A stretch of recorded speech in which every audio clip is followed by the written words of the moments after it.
Hello दोस्तों। तो कैसे हैं आप सभी। स्वागत है आपका फिर से एक और नई हॉरर स्टोरी में।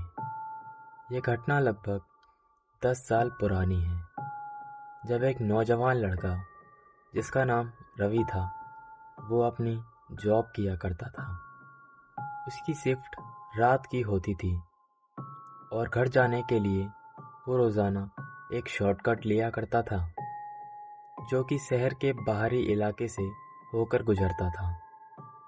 एक रात रवि अपनी बाइक से घर लौट रहा था।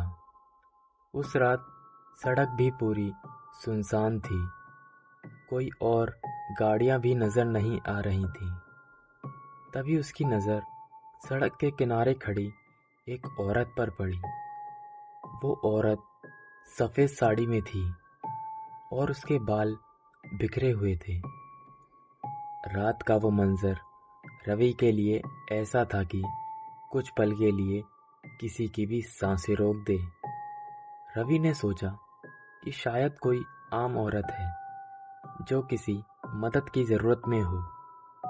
वो रुककर औरत से पूछने लगा, क्या आपको कोई मदद चाहिए? उस औरत ने कोई जवाब नहीं दिया। रवि ने दोबारा से पूछा, सुनिए, क्या आपको कोई मदद चाहिए? लेकिन इस बार भी उस औरत ने कोई जवाब नहीं दिया।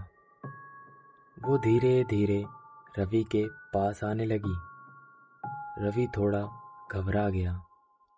जैसे ही वो औरत पास आई, रवि ने देखा कि उसका चेहरा किसी नॉर्मल चेहरे जैसा नहीं था।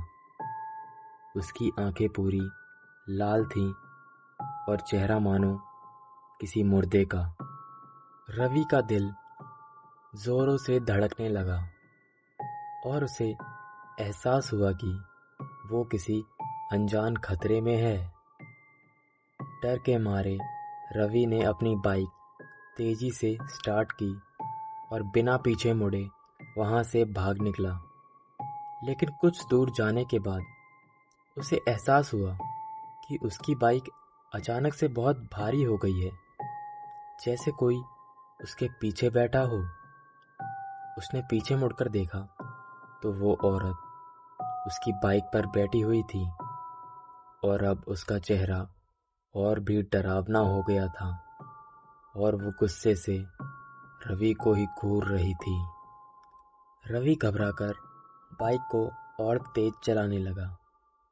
उस औरत की भयानक हंसी उसके कानों में गूंजने लगी। बाइक की रफ्तार बढ़ाने के बावजूद भी वो औरत उसे छोड़ने का नाम नहीं ले रही थी। आखिरकार जब रवि ने एक मंदिर के पास से गुजरना शुरू किया तो अचानक से वो औरत गायब हो गई। उसकी बाइक फिर से हल्की हो गई और डरावनी आवाज़ें भी बंद हो गईं। रवि घर पहुंचा तो उसका पूरा शरीर कांप रहा था।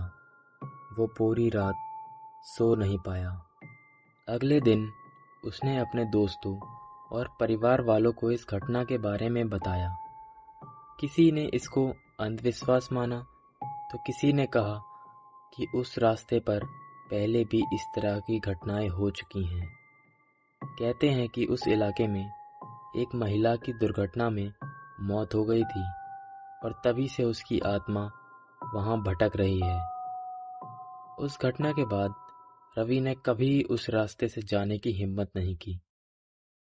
तो कहानी का होता है यहाँ पे दी एंड। आपको ये कहानी कैसी लगी नीचे कमेंट करके ज़रूर बताइएगा। जल्दी मिलेंगे आपसे एक और नई हॉरर स्टोरी के साथ।